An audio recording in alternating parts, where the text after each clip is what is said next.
masses entertained. I can keep the masses entertained, yes.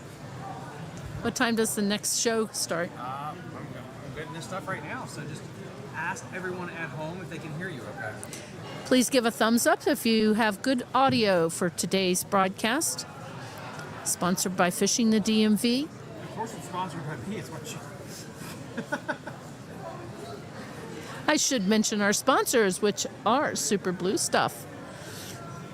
The month of February, Patreon members get 20% off their entire order. They have a new product. It's called Super White.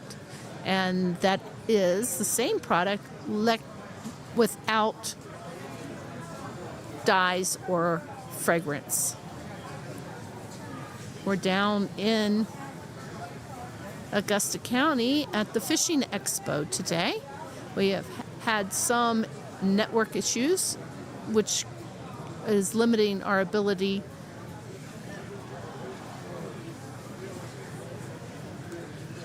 to do walk-arounds, so we are working to do private interviews where we have great link up to our network. And the reason I'm talking about this today, or this time, is because I just recently No, I am got not used to being in front of a camera, and nor do I know what to talk about. I bought a rod and reel.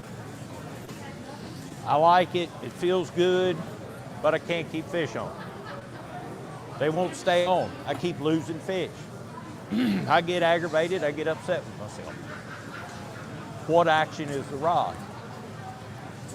We have a great turnout here today rod due to the very frigid weather outside. With a fast tip. Come down and see us. We're open until 5:30 so today. Basically, and again he had a tomorrow broom until handle 9 to 3. That would bend about that far, and that's it. When a Please fish comes up behind that bait, and that bait's mention going what through you the would water, like fish to comes up behind it.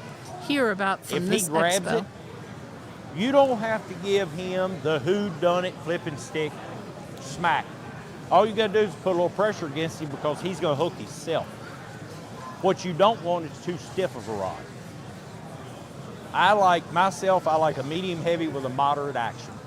I want that. Because in order to hook a fish on a crankbait, That's live now, right? if you got too stiff of a rod and you Yeah. set the hook even the slightest little bit, you've been on the boat fishing, been on the bank fishing, Any you've been fans there half a talking to day you and yet? you ain't No. even smelt the fish. Finally one of them grabs it, you're gonna get They've been that talking, they've antsy, probably I gotta gone, get him in here feeling. Next. If That's you not got the true. right They rod love for you. your setup, You're doing a good you job. can give him that little extra just because you're mad because you ain't caught a fish all day. And you're still not gonna So lose who's that coming fish on at 3 because o'clock? basically We gonna got hook Ricky himself Fulk. Ricky with the Fulk right is gonna be action. coming on. He is somewhere. I think he's right over there at that booth. So 3 o'clock Do not- he's going to be coming on. do not grab right the now hooks, we grab have the bait. our guest on right now. That's all you need right there. You feel me pulling on you? Okay. That is all you need to set the hook on a fish. If with you a want to crank. move, you can. You don't have to. Like, Because you're looking at you me got like the you're right in action. punishment. You got the right Sorry action about that. rod. Guys, give her a round of for applause. She was crankbaits doing the and best she medium can. heavy, moderate action. How many of you know what a chatterbait is? How many of you throw a chatterbait? I'm gonna show you something brand new when seminar's over. I'll take you to the booth where these are sold. Last month at the Richmond show, this design bait was the grand champion. It's a brand new design by a company that I pro staff for. They're out of Richmond. It's a chatterbait with an underhead spin. Now they come with skirts on them. I don't throw skirts on them. This is my fluke that I actually make myself. The crankbait, the fish has how many chances to get hooked? 6. How many chances does he have with that? 1 chance, right? For this bait here, do I want to use a real flimsy rod? Because when he comes up and grabs that bait, I got to give it to him a little bit.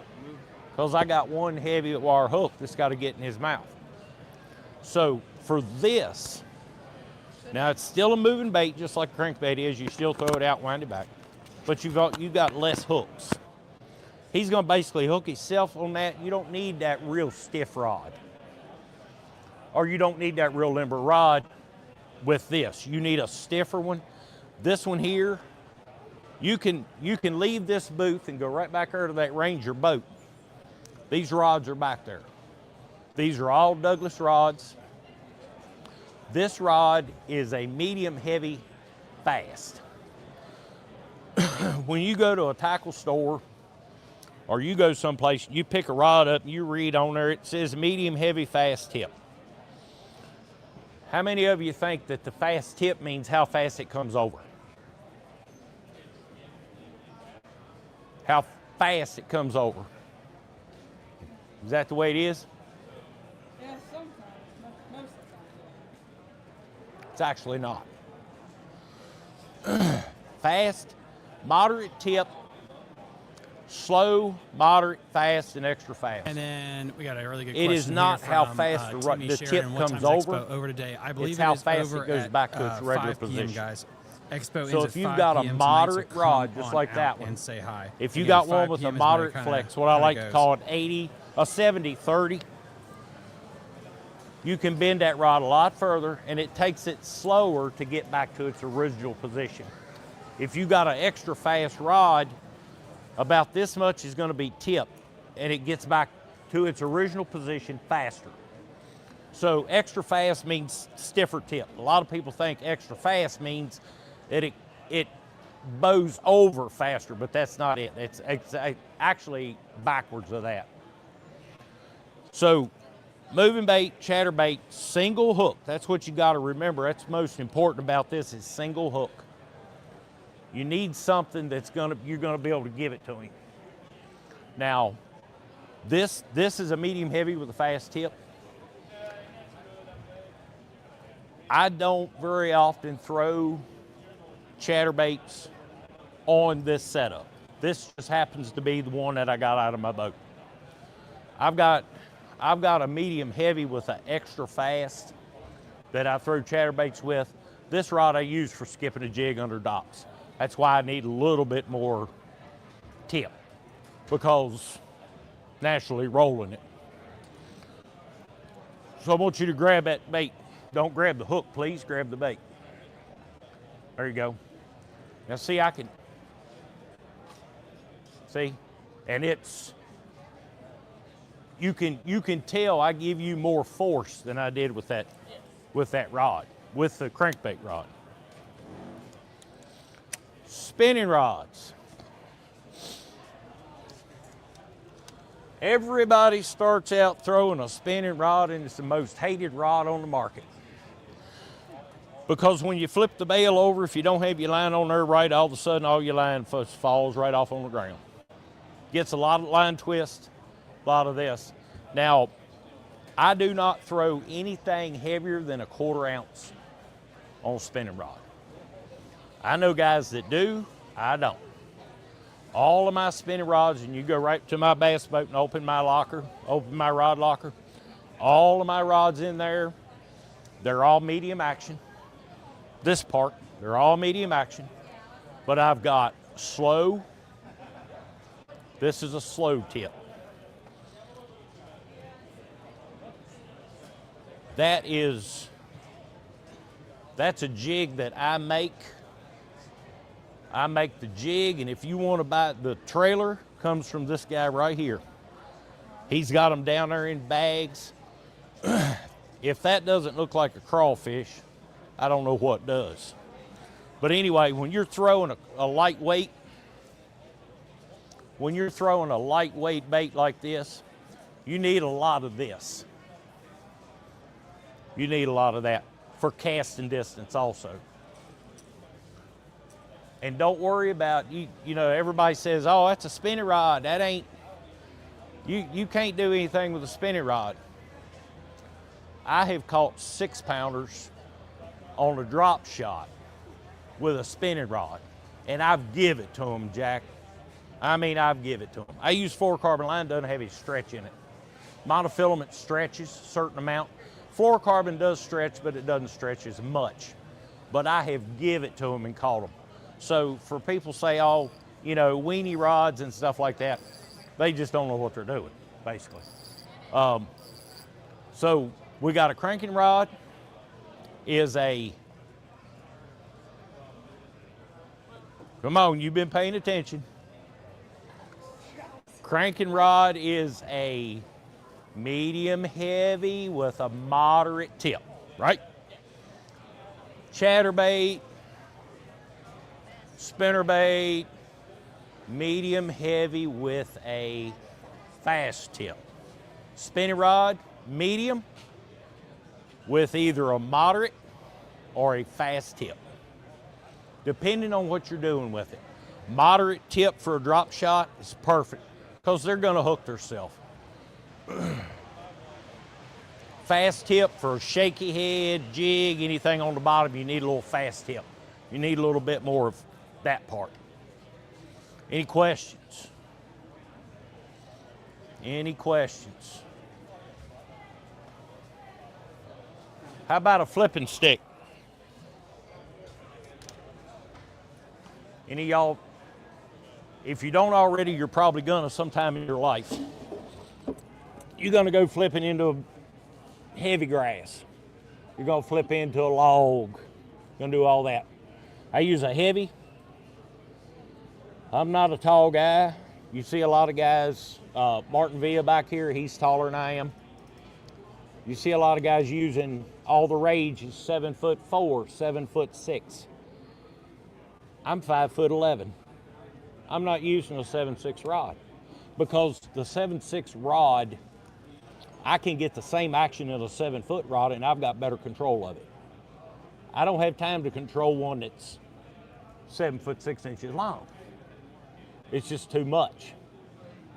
So my flipping stick is a 7-foot heavy action, extra fast tip.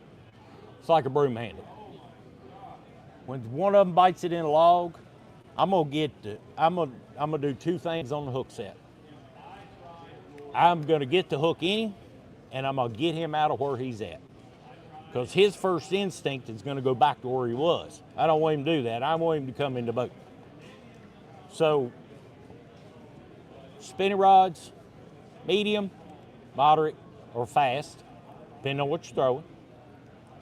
Crankbait, medium heavy, moderate action. Chatterbait, spinnerbaits, any kind of moving bait, single hook baits, medium heavy with a fast tip. Got it? So now when you go to buy a rod, you got to think about what? What am I going to do with this rod? What's this rod going to be for? Am I going to go, do I want one that will do it all? Yep, perfect. Medium heavy with a fast tip. That will do anything you want to do. You can flip with it. You can throw a crankbait with it. You can throw a spinnerbait with it. You can throw swim jig with it. And if you get good at it, how many of y'all can skip with a bait caster? You can skip with a bait caster? Are you talking about flipping, or are you talking about roll casting and skipping it?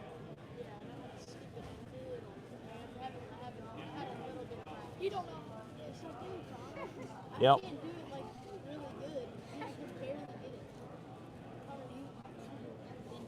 I'll tell you something about skipping with a bait caster. Now I'm gonna show you this to get you started. It's the way I learned it.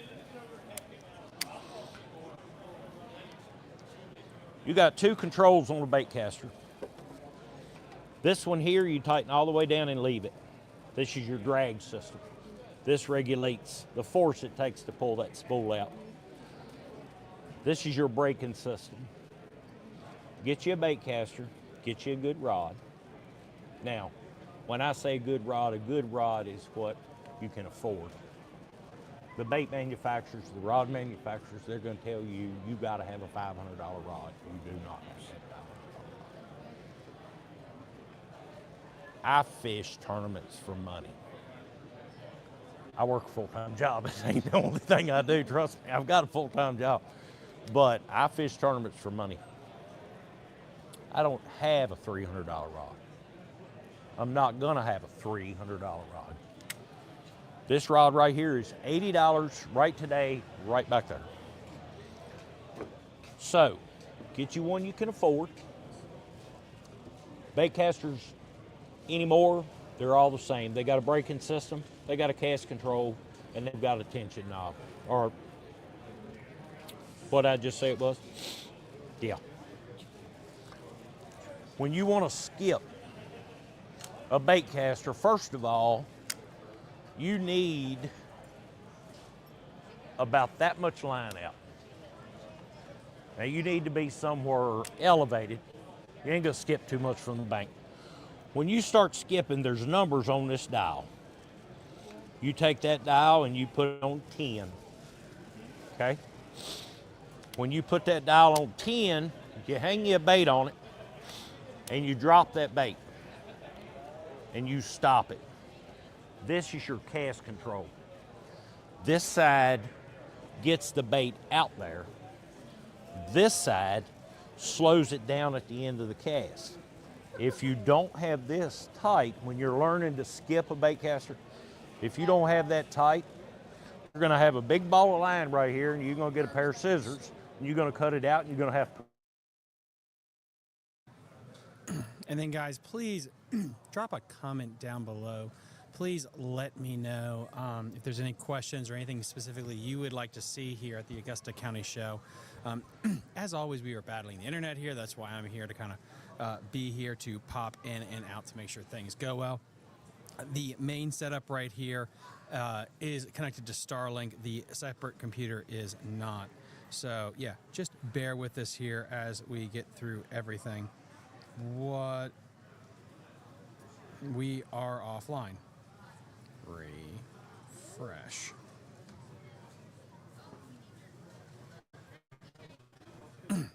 So, but yeah, guys, it's been a really good show here, honestly. I really have enjoyed my time here. Absolutely packed. This was actually the biggest crowd they've ever had at the Augusta County Show. Huge shout out to you guys for everything that you guys have done. Absolutely been a blast. I want to make a roll cast, and when I release it, I want that rod tip lower than my hand. You guys can hear, but please drop a question down below. Please let me know that you guys. Everything else is done with my thumb. So I want about that. I want about that much line out. I want to roll it, and I want to release it as close to the water as I can. I want my rod tip lower than my hands. And if I had a dock and a bunch of water in front of me, I would really, it would do a lot better for me to show you how to do that, because skipping a soft plastic bait on asphalt concrete, it's going to stop. So, any other questions? Any more questions? Teach him how to not catch trees. No. I can't do that because I still do that. Every now and then you get in a hurry and it happens. Now, I do hook trees that are more in the water. Yeah, like skip it under it. I used to catch them, the trees that were up here. Yeah. That's Jackson's specialty. That, Levi's specialty is just yeah. I caught it. One time I got my fishing line in a tree, but it was in the water, but it was pretty up high. It was at least. I'm surprised it was even higher. All right, guys, we're gonna do something right here. Drop a comment down below. Ask a question for our It guest happens. here, and we will get. What'd that you do? answer for Break you. it? Or did you get it back?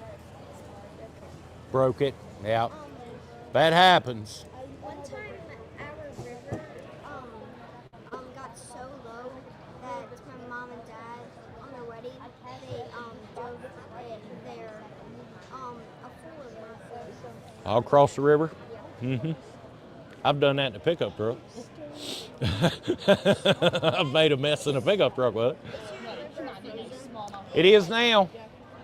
It is now. It's cold. one of our neighbors that lives at I didn't know that. our at our farm they send us a video of them walking on Fish like Mm-hmm. And then we'll Yep. again, great for you to pick up. All right, guys. I'm going back to the booth and get to work. If you go down there and go about halfway down that aisle, not all the way to the wall, but halfway down, I'm down there if you want to come down and talk and swap stories and go get you, go over here and get you, go over and get him a rod like this. No, I got, yeah, Mom. All right. He needs more, though. I need Get you, you never have enough. Yeah, you can never have enough rods. yes, you can. Because my boat, my tackle rod locker ain't so big on my boat. But I've got a pile of them in the basement.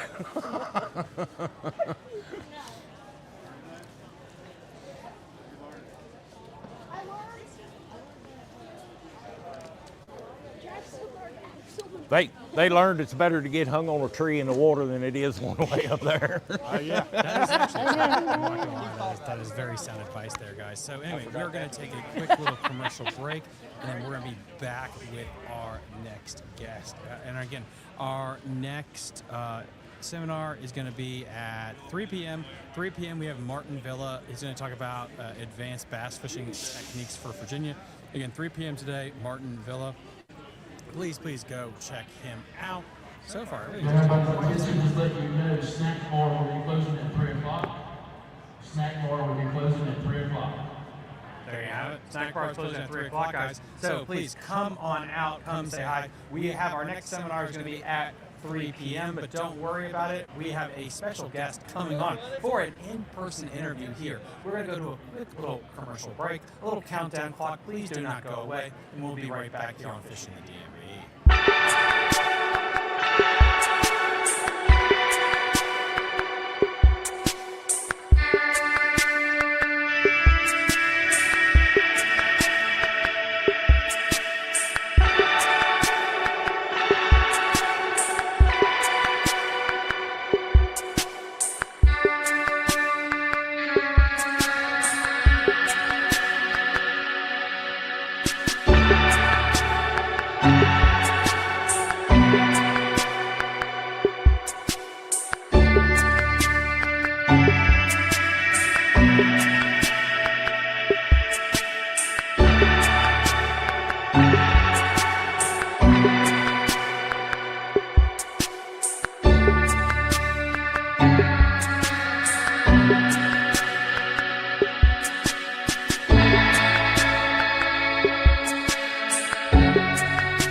All right.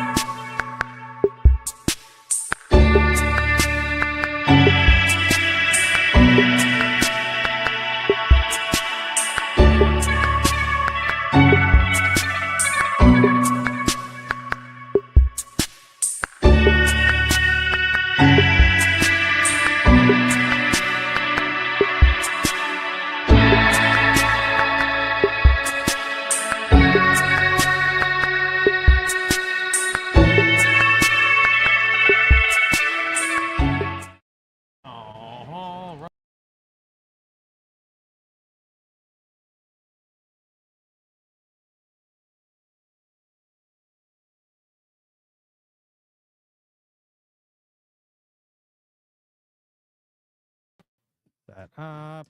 Perfect. All righty.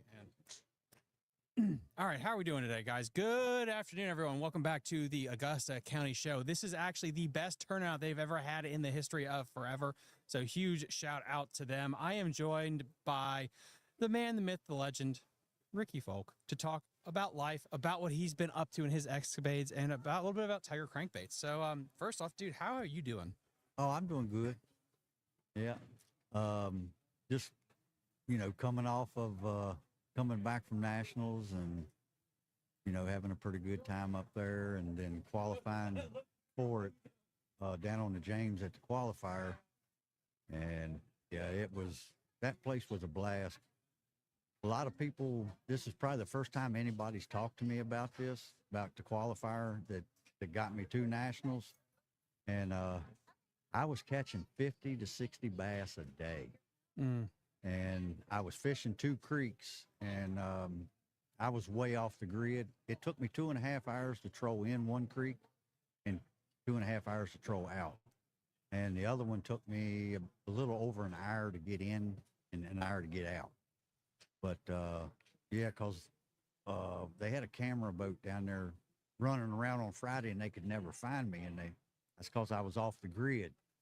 So, but no, it was day one. I didn't have nobody paired in the boat with me. I was single. I had 14.7 on day one. Had a little over 16 pounds on day 2.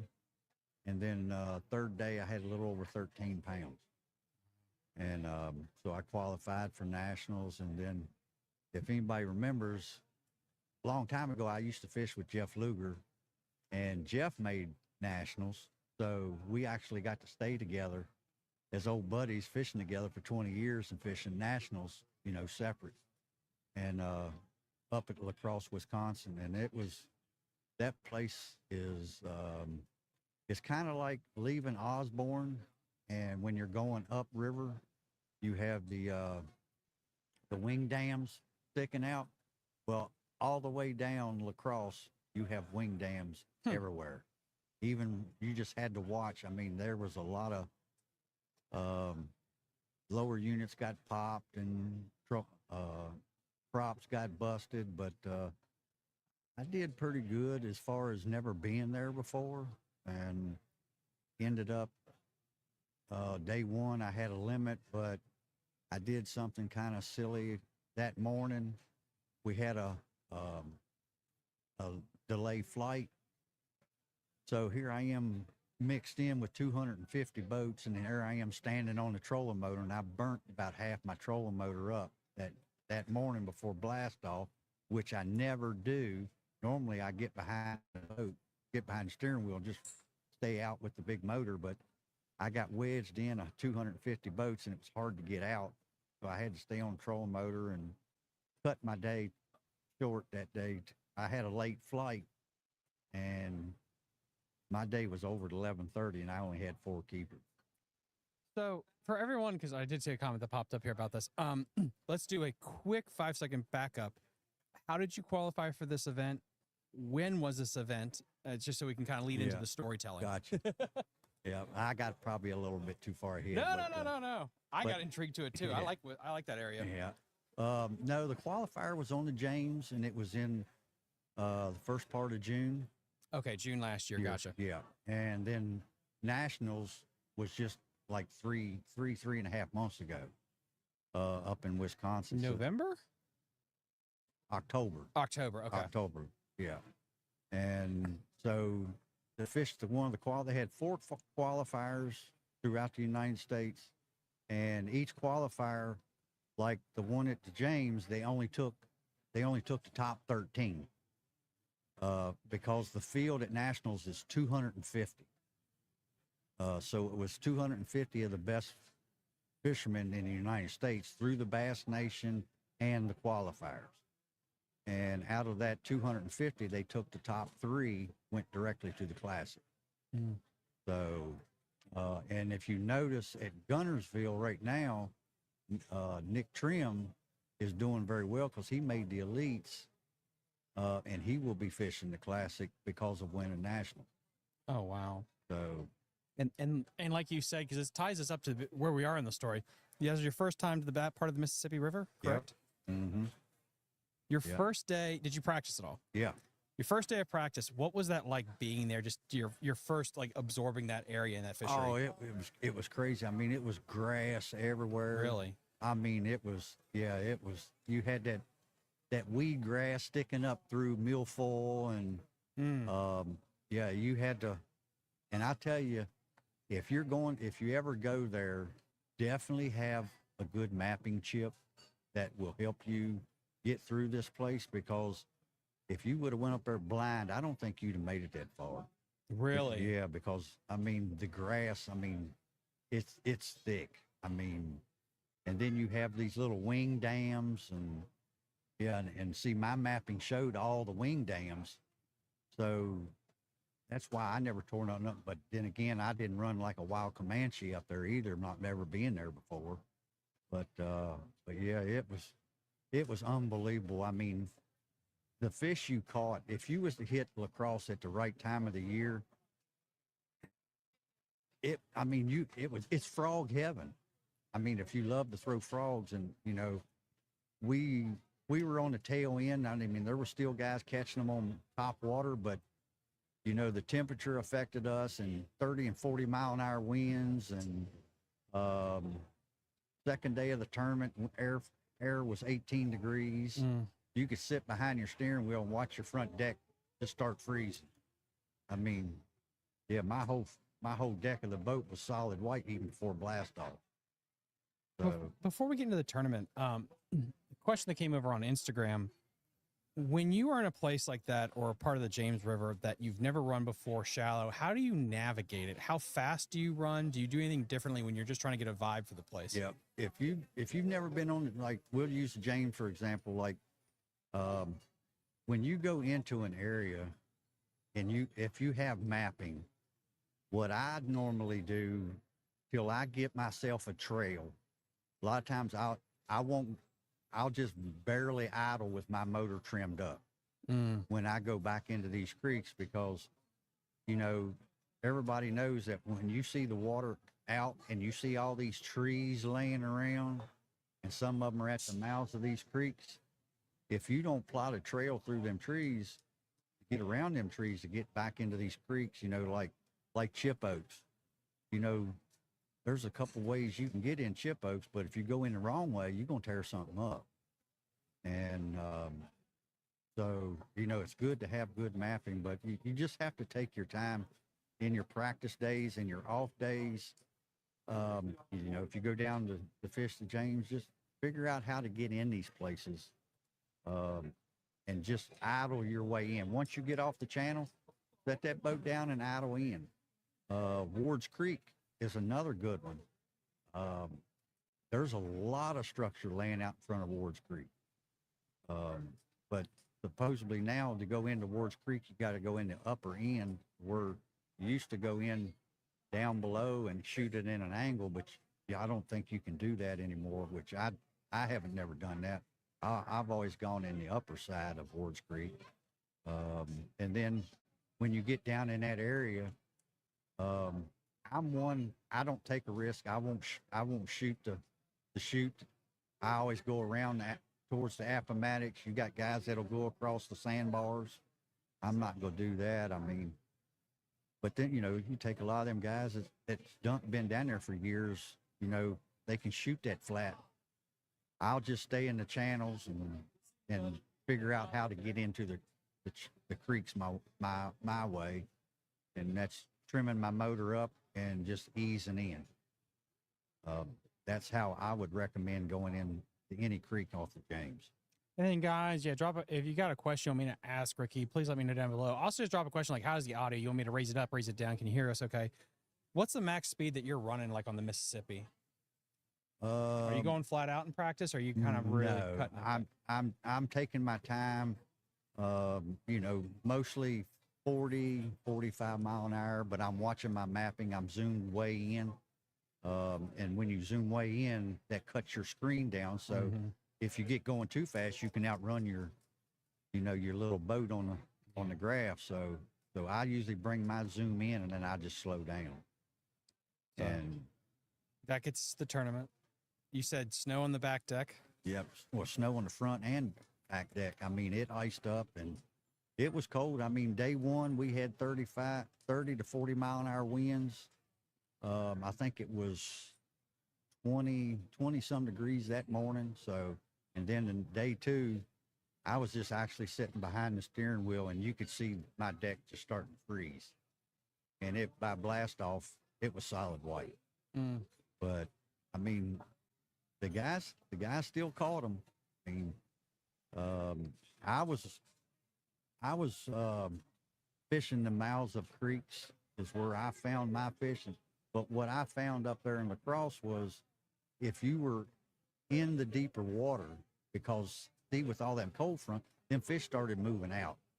And Jeff had been catching them back in the back, and he was actually catching them on frogs. But I just didn't venture back there because I figured them fish back there would probably move out. So I stayed out towards the main river more, and I found probably 5 or 6 good areas. And day one, you know, I had 4 fishing real quick. I mean, I had like 9 pounds and something with 4 fish. And then when my trolling motor went out, then that really hurt me. And there wasn't no way you was going to try to fish off a big motor, not up there. But I don't think you could have controlled it. But then day two, it was cold and I think my fish just left me. I think because after weigh-in, I heard that a lot of guys had started catching them on the main end behind the wing dams. So, but Ryan Lockner, he did well, and he actually was fishing further up, close to. I think he didn't lock through. He locked through in practice, but then he came back down, and he stayed in pool 8. But he stayed in the upper end where I think I ran 28 miles. Because I went to the south end of pool 8. Everybody's attention, snack bar will be closing at 3 o'clock. Snack bar is closing at 3 o'clock. When you look back at that tournament, what would you have done differently? After knowing what I know now, I probably should have found more areas of what I was catching my fish in, instead of trying to get further back, because I got stuck one time in one of the creeks. The wind was blowing so bad that it blew me up on a flat, and I actually had to strip down and actually get to the back of my boat and lift the back of my boat up and start walking it. And I walked it across the flat because you wasn't going to push it against that wind. And I actually walked my boat across the flat, and I think Jeff got stuck 2 or 3 times back in the backs. Oh yeah. Yeah. But it was a place that, you know, if you wanted to run wide open, as long as you stayed in the main channel, you were fine.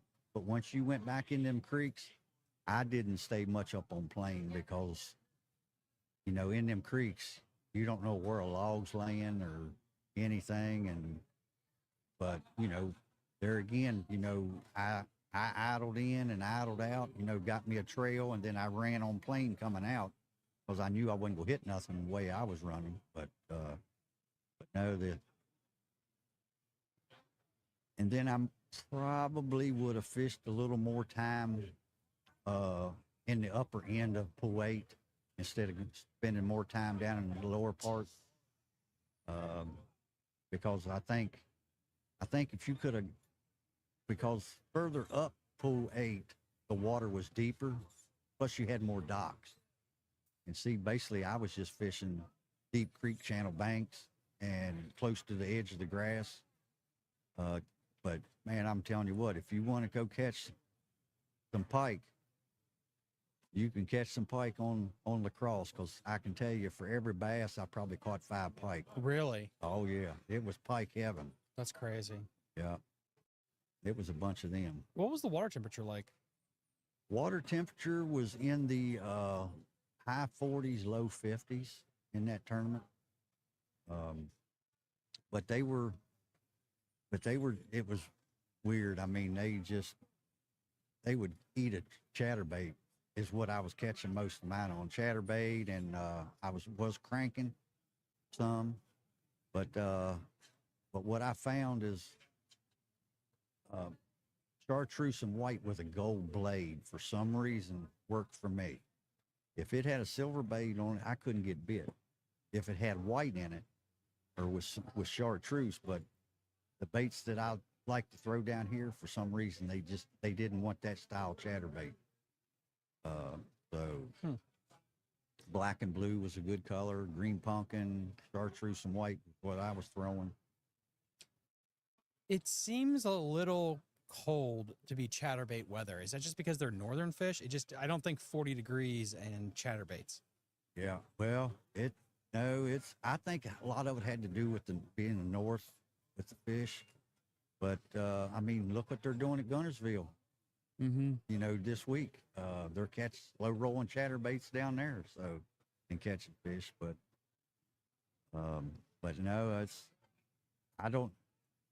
not fishing up north and throwing chatterbaits that much. I don't know where they start biting a chatterbait at that time, but I know up there in that temperature, if you got around it, they crushed it. I mean, it was down in their mouth. It wasn't in the side. What is your setup for a chatterbait? My setup for a chatterbait is I like to cut my skirt off about a ½ inch behind the hook, and I have 2 trailers that I like to throw. One is an Ultra Vibe, and the other one is a Zoom Shimmer Shad. And sometimes I'll throw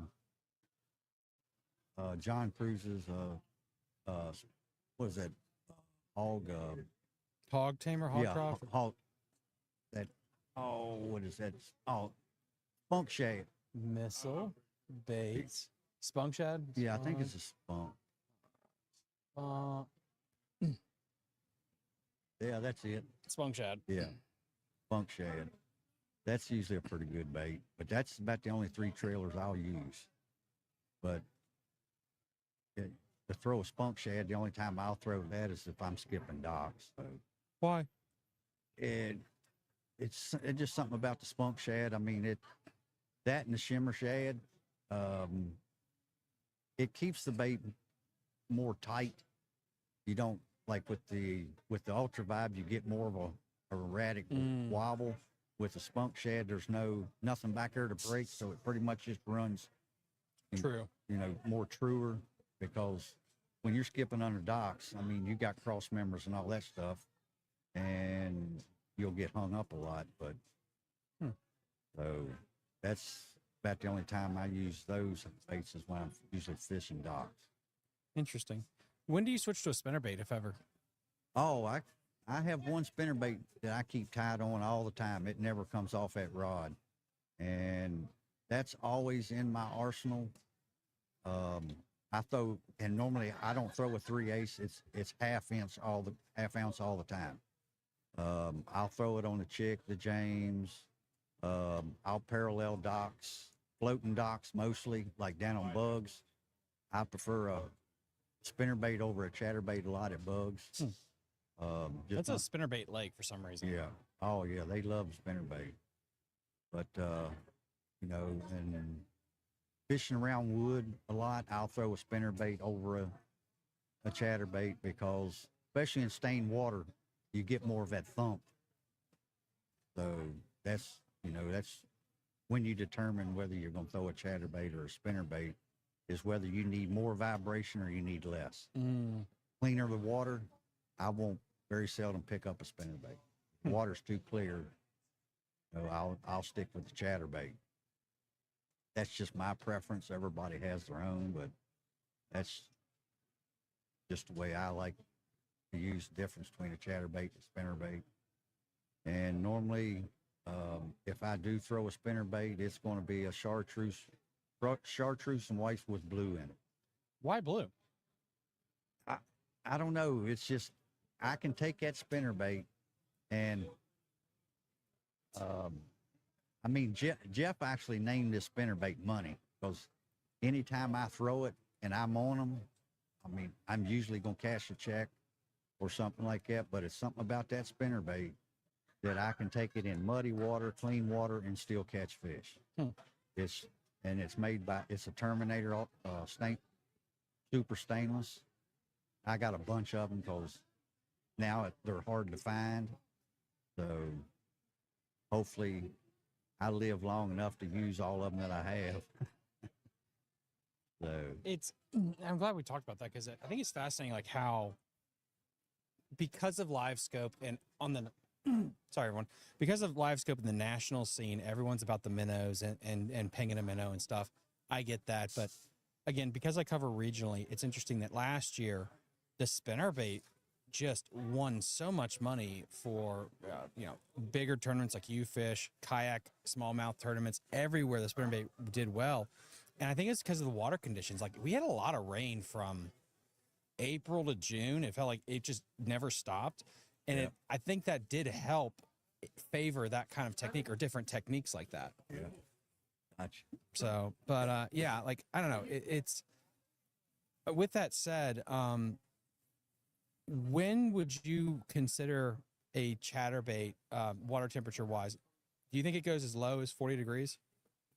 Yeah, I think you can throw a chatterbait down in the low 30s. I really do.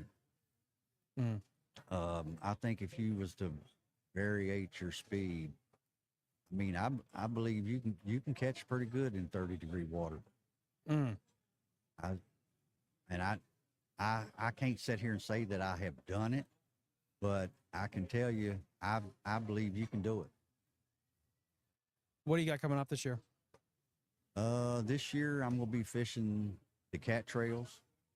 And if everybody don't know, I'm big into the high school kids now. It's my way of giving back. I got two boys, Caden Ryman and Thomas Newman. Yeah, guys. They've already qualified again for nationals. Well done. Yep, they went to Toho and finished 13th, qualified for nationals. So that kind of leaves us wide open this year to just go for it.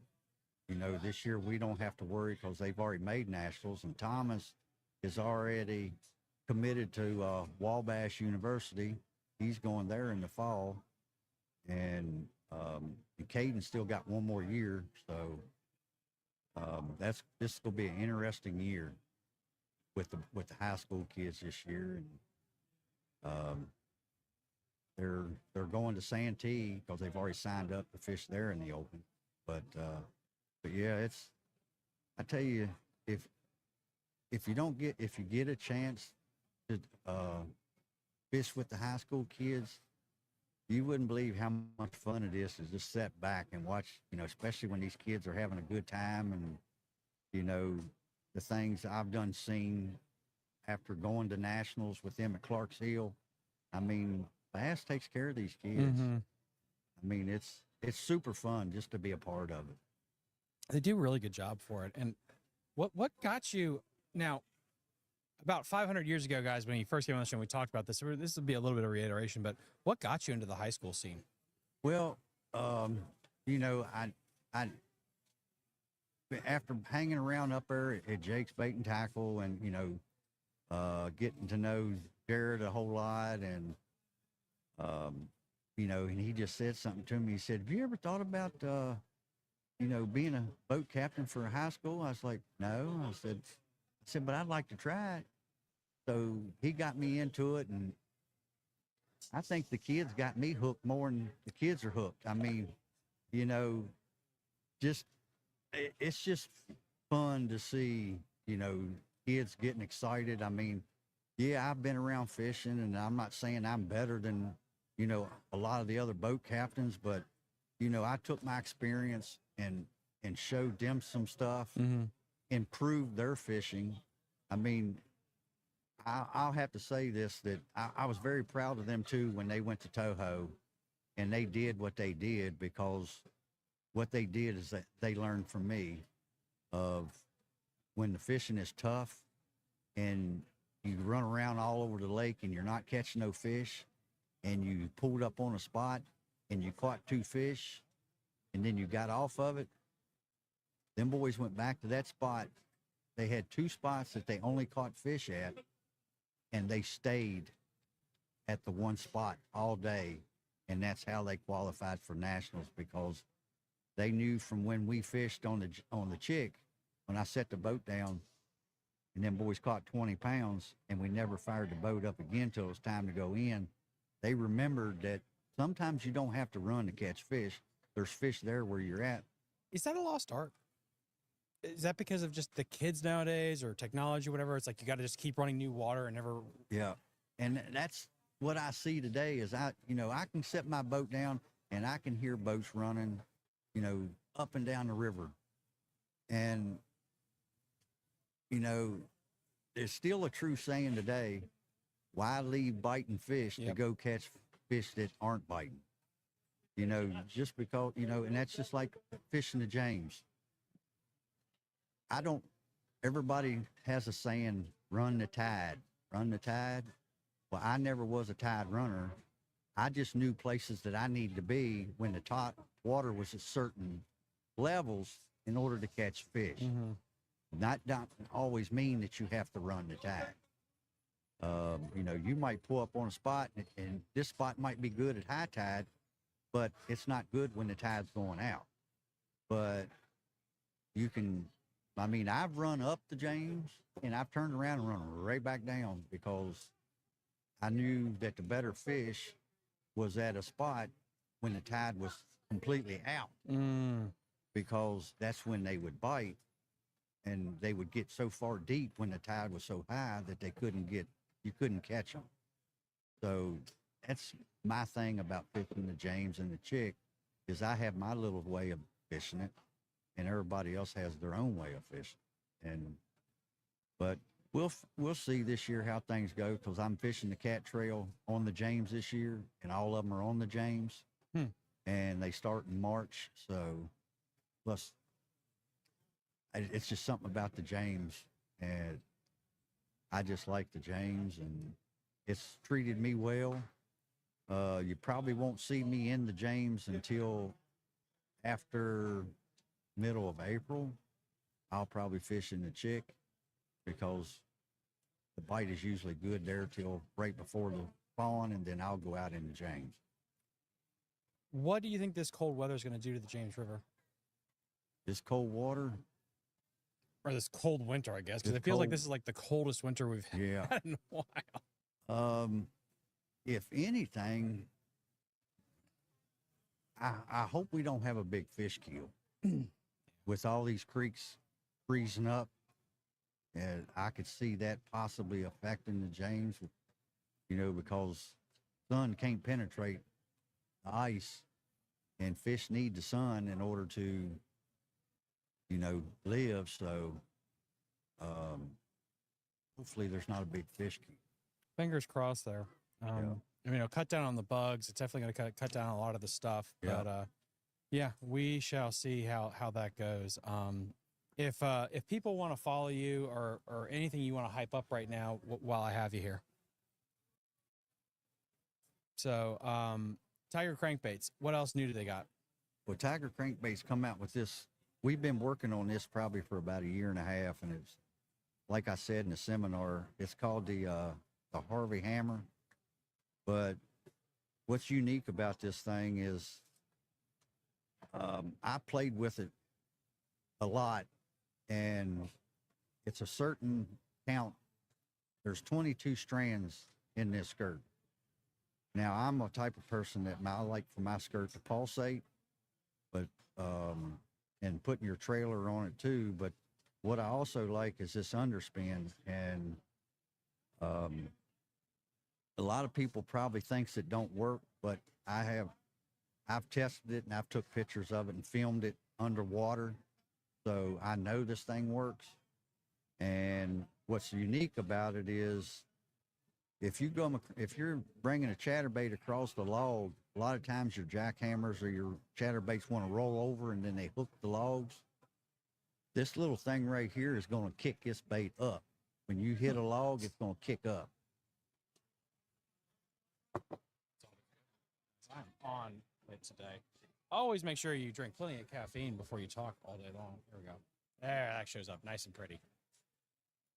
Yeah, that little hanging down bar that's attached to that willow leaf, it'll actually kick off of cypress tree knees, logs, limbs, and it kicks the bait up. So an erratic move like that, a lot of times it'll trigger another fish to bite.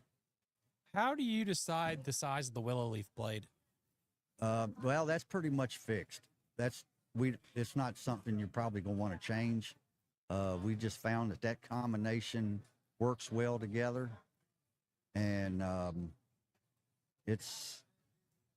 put this on when I had the boys with me, and we were in an area where I did well in the qualifier, and when I put this on, the boys, and they were throwing the regular chatterbait jackhammers, and I was surprised at how much this thing was outperforming the jackhammer. I reckon it was just because it was something different they haven't seen. Yeah. I'm not saying that this is better than a jackhammer, but I'll tell you, if you get the opportunity and you're around tiger crankbaits, pick you one up and try them. I mean, it's something different, new, and it's new for this year. The fish haven't seen it. So you might be surprised how many more bites you get off of it.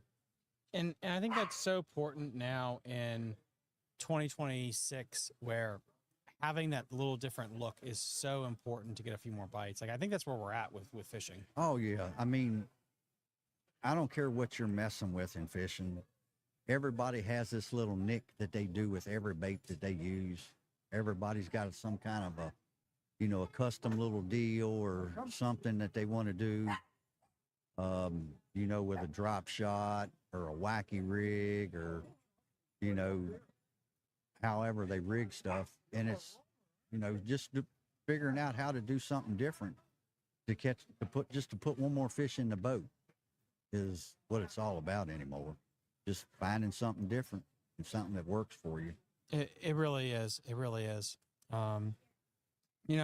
With all that said, guys, go check out Tiger Crankbaits. They do a great job over there. They also got some hairy dice. Yeah, they got some what they call their spider bites, and then they also come out with a new one. I think they just brought it out within the last 2 weeks. It's called the super bite, which the tentacles are longer. You can trim them up as much as you want, but the tentacles are pretty long. But I'm gonna go grab one. Hold on a second. Yeah. Might as well. Yeah, grab both of them.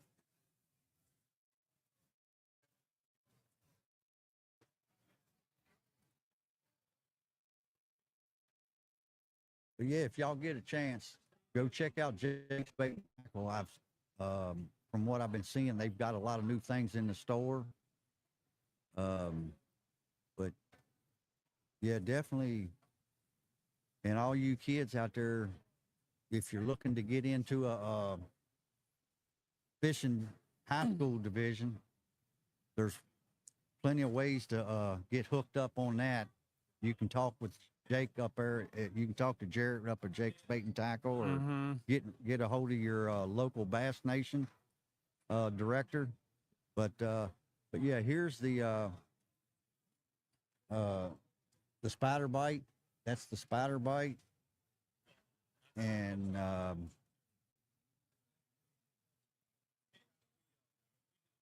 they've even got them for the crappie bite. There's the crappie bite.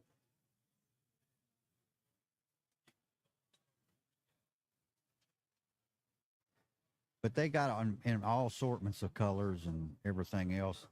I don't see the.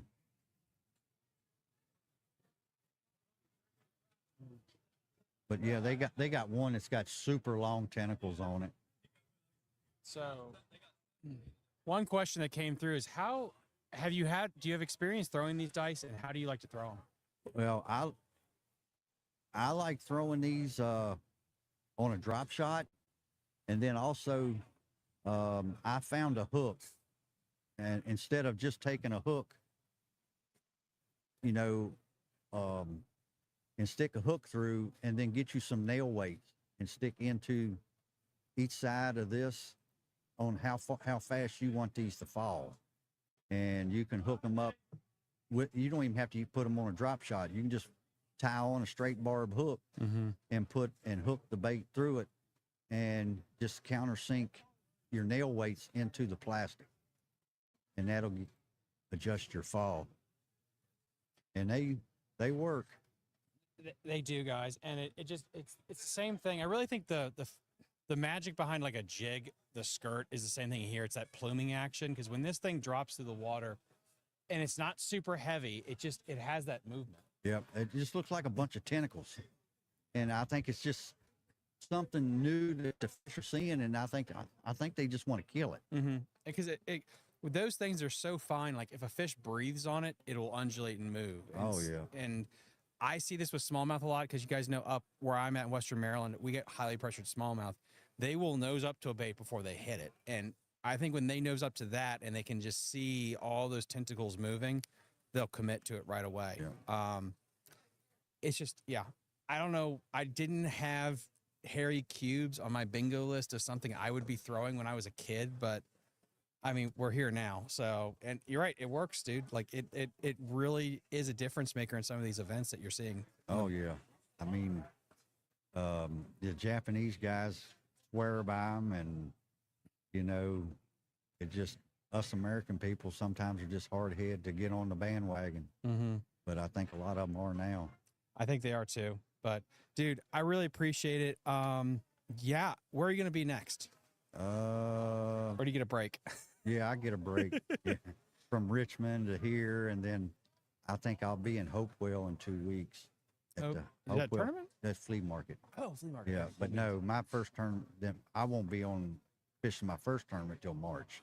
That'll Okay. be on the James, Early or late March? early March. Is the river gonna be frozen?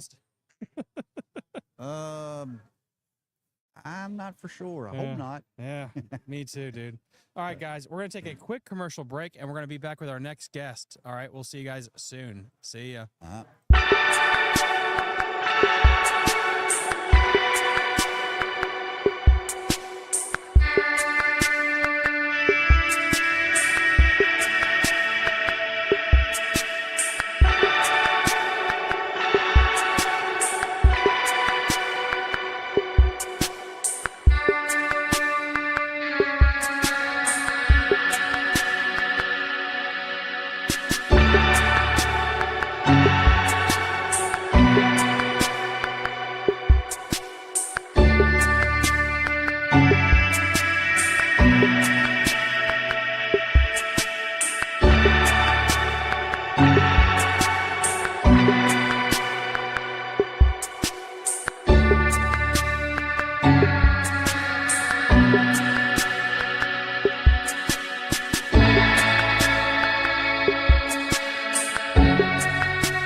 Hey everyone, quick little announcement here from Fishing in the DMV. Our Weekend Warrior Club membership on Patreon is now open to new members. All Patreon Club members will receive 20% off their orders to Tactical Fishing Company, 15% off their orders to Super Blue Stuff, 10% off their orders to Tiger Crankbaits, 5% off their order to Jake's Bait and Tackle. You'll also gain access to join 4 month-long fishing tournaments that I'm holding in 2026. Last year, I gave away over $8,000 in cash prizes, plaques, and just giveaways, including a couple of guided fishing trips with legendary anglers like SB Fishing and Ethan Stone, and I'm hoping to blow it out this year as well. You'll also gain access to our private Facebook group community, ad-free episodes of the show, and monthly fishing reports, especially for you smallmouth river anglers. I really try to keep you guys up to date on the flow gauges for the different rivers in our area. And there's so much more. As more sponsors come online in 2026, I'm going to increase the benefits to everyone. You get all of this for $8 a month, which is less than a megabass jerkbait or a jackhammer chatterbait.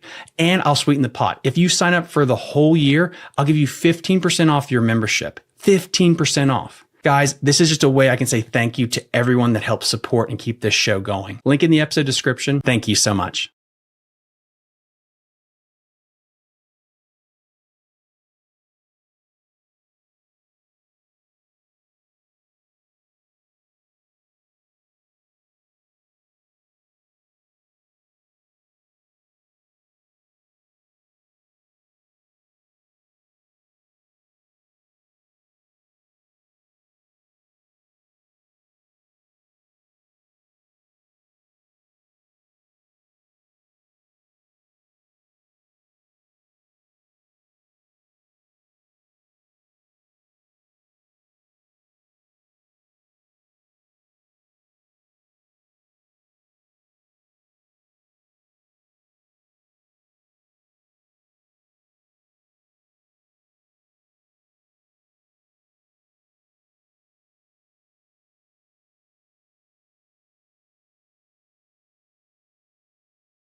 That's right. I wasn't gonna say that, but since you brought it up.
tail over there. It's a fish. I jerk it every chance I get. Come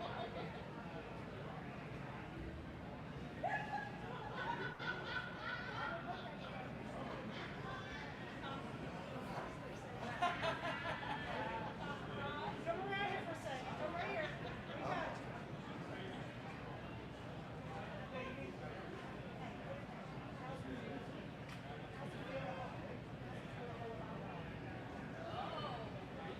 Come here. We want you.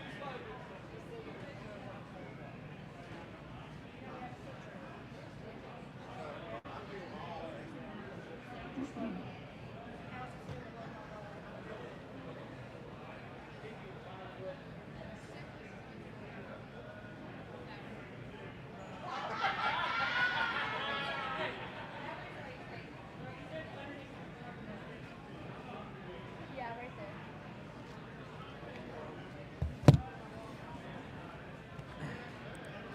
Sorry about that, guys. We had a little bit of an issue there, so I do apologize. Let's see, we got Wave Elite Wayne and watching live. Dude, the Elite Wayne, who is supposed to be there? You by yourself, Thomas? I am not by myself. I have my lovely mother. She's over in the corner right now while we're finishing up here. Carly is at home. She's working double shifts because, as you guys know, still have not been able to find a job, still gainfully unemployed. If anyone would like to employ me, please message me, fishinginthemb@gmail.com. I love the idea of not going homeless. But anyway, going back to it here, guys, so this is day one of the Augusta County Show. Absolutely been fantastic so far. Had a lot of great guests on. Have a lot more great guests on tomorrow as well. We have one more big-time guest coming on the show. A little adjustment in schedule, which is why I was away for so long, making sure that I got everyone dialed in for tomorrow. So the next thing that we're going to be doing here is we're going to be looking at the Bassmaster.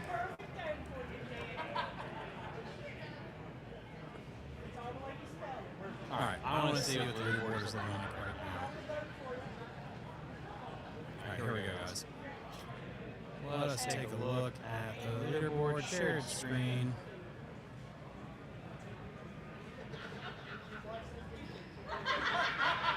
Great deal starts here. Wow. All right, we got Kyle Welcher here. 45 pounds. Sorry about the echo. There we go. Much better. Anyway, let's try that again.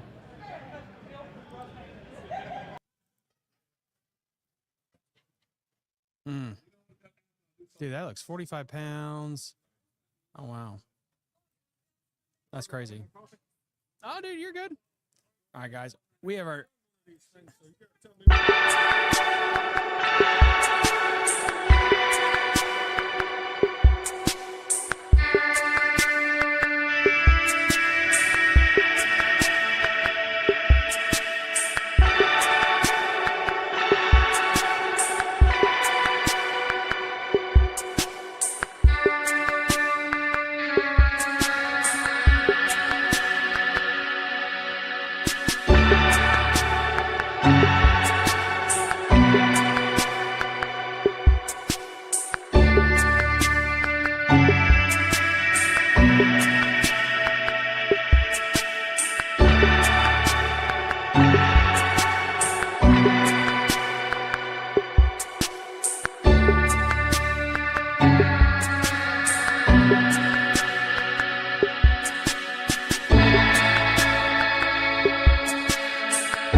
What? Oh, that's perfect.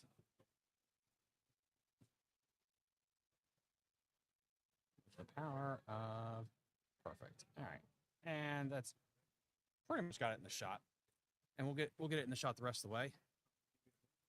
All right, re-upload it. Boop, there. Miller Tech. People see it. People know it. People love it. All right, perfect. All right, sweet. Alrighty.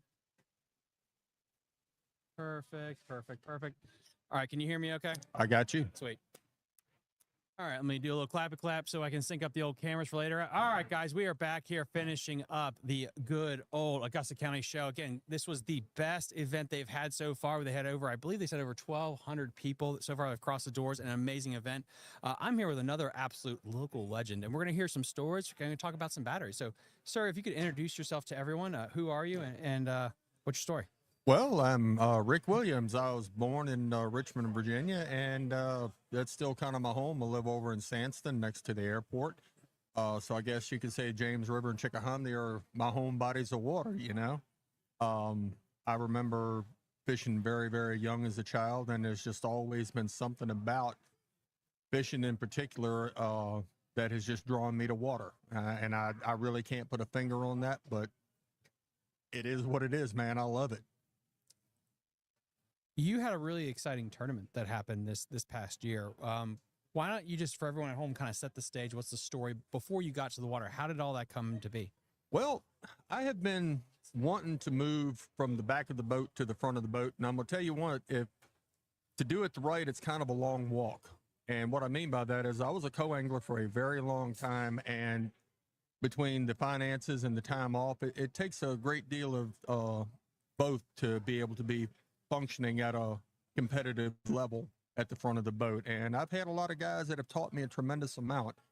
And I went down to Okeechobee as a co-angler because I've never been. And I want to be able to fish that body of water comfortably out of my boat, tournaments, things like that. So it's kind of unique going down there. Never been to that body of water a day in my life. I've read about it, you know, did everything I could to learn all I could about it. And understood it was primarily a flipping, punching, you know, worm dragging kind of lake. And having Mother Nature show up and be as cold-hearted as she was, I'm going to Florida. I'm expecting shorts and flip-flops. Instead, it was rain gear and base layers of clothing and sweaters and hoodies. And the bass don't like it. Floridians don't like it. And from what I understand, the falling iguanas don't like it much either. So, but I did learn that is a very special place. Stayed at Roland Martin's place down there, and it's just so convenient, so nice. I can see so much potential on that body of water. And it really suits me and my style of fishing because I'm a grinder. I like dragging big plastics across the bottom. I like throwing plastics up in really tight spots up in the reeds. And unfortunately, the reed bite wasn't there, so I was able to catch my personal best in a tournament ever. All I know is I am on my way. Where am I going? I don't know. What will I get? I ain't equipped to say.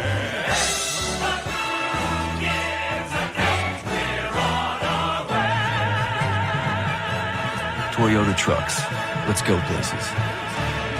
Insane. Are you ready for a great offer on the most reliable outboards in the water? Then get to your Yamaha dealer now for the Ready for Reliability sales event. For a limited time, purchase a new Yamaha 30 to 450 horsepower outboard and get up to 7 years of Yamaha coverage protection free. And earn up to $200 in dealer credit on eligible 2.5 to 25 horsepower models. So get ready, because reliability and a great deal starts here. It's that time again. Skeeter's Buy Save Fish sales event going on now until March 31st. Skeeter is offering rebates of up to $5,000 plus a $1,000 Tackle Warehouse gift card on new 2024 through 26 models, or your choice of Yamaha factory financing with rates as low as 3.79% for 72 months or 4.99% for 180 months. There's never been a better time to get into a new Skeeter, but this offer won't last long, so stop by your local Skeeter dealer today before this deal gets away. Skeeter. Eat, sleep, fish, dominate. Because my legs back here carry a lot of grass and a lot of holes and things like that. So I'm looking for small changes. I'm looking for things that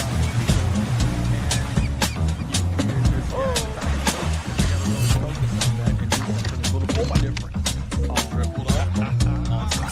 I got one! Go, buddy! I really didn't see that much of action, so I had to go back, fall back on my basics on what I know and kind of relearn everything, and then Nitro, a rush of tournament adrenaline.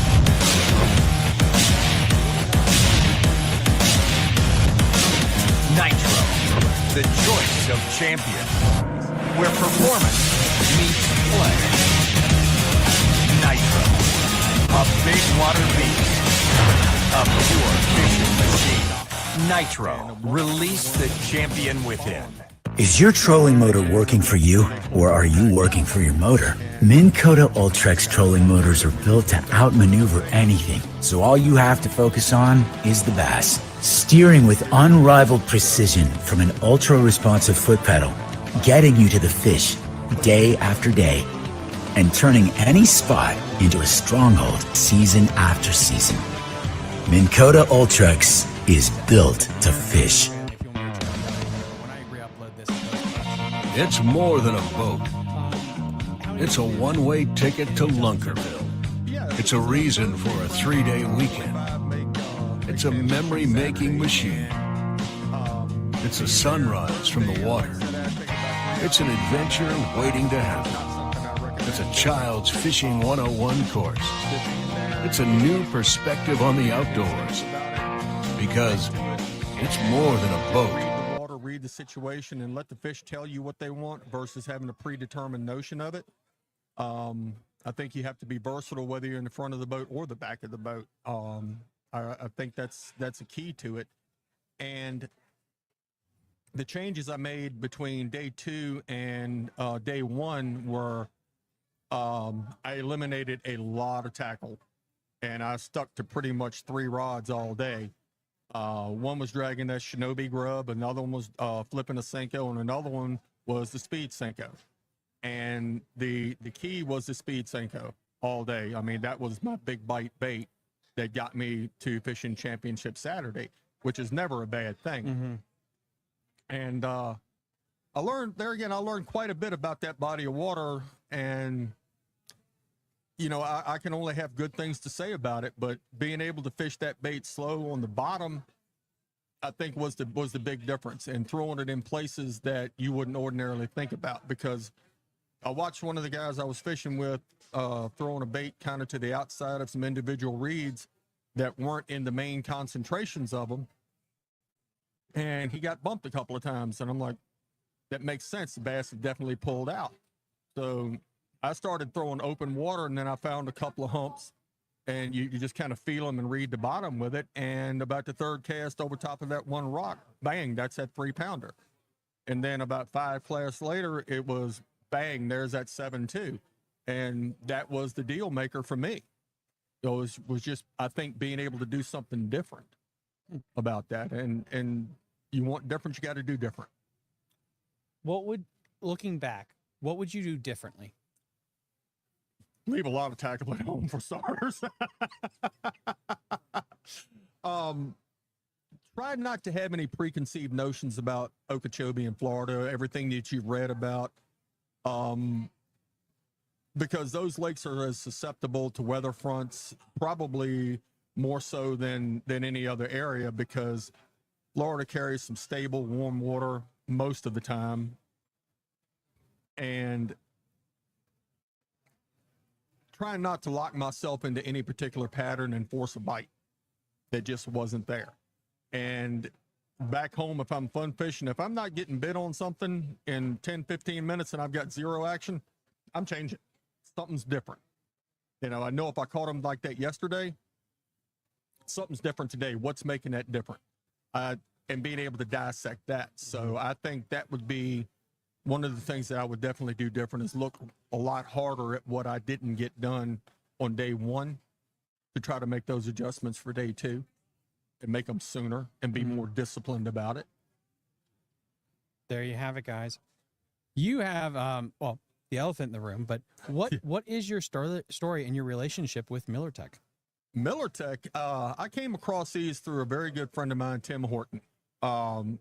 When was working a show in Columbus, Ohio, and I got to meet and hang out with the guys, and I was actually needing new power for my boat, and I was able to get a set of MillerTechs in there, and then a very good friend of mine, also Mr. Dean Yoder, introduced me to them. And if I have a product that I use and I believe in, whether I'm sponsored by them, pro staff or whatnot, I'm definitely going to tell some folks about it. And our relationship has become mutually stronger with their support in me, and then me being able to come here and work shows and do things like that, and becoming just partnering with them, even in the smallest sense, was phenomenal.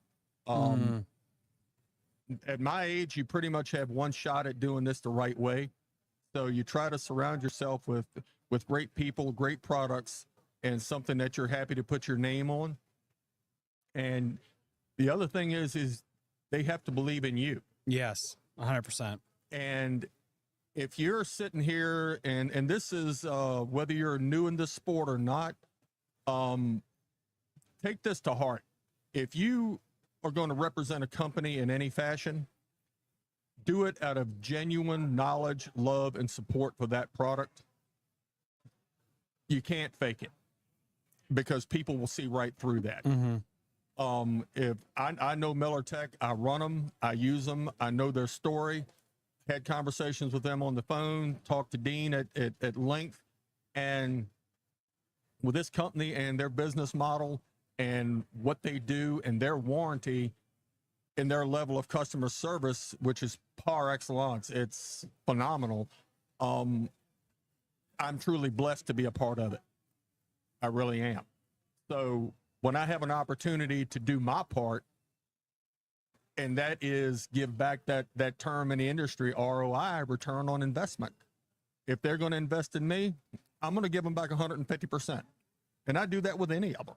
With any of the companies that I'm dealing with, I give them back, or try to give back, more than they give me.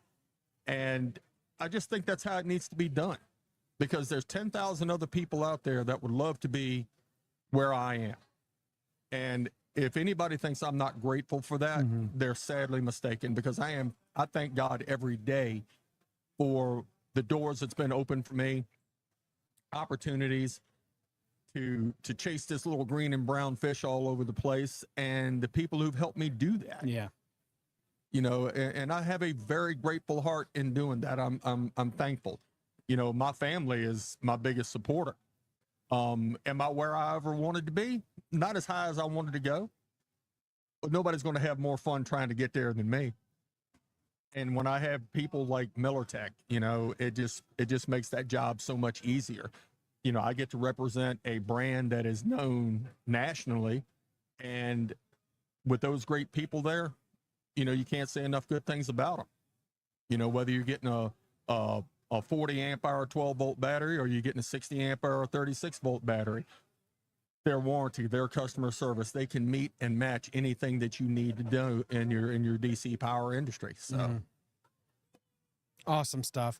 So what do you have coming up the rest of the year? What's your next big event? My next big event is I am fishing a series that's going to carry me to Virginia and the Potomac River a lot. I'm going to be doing a national qualifier up at Lake Champlain later in the summer. I'll be spending a week up there, which is probably in the north is one of my, hands down, my favorite. I love Lake Champlain, and I've had a good measure of success up there. Those fish are so much fun to catch, and it's a mixed bag lake.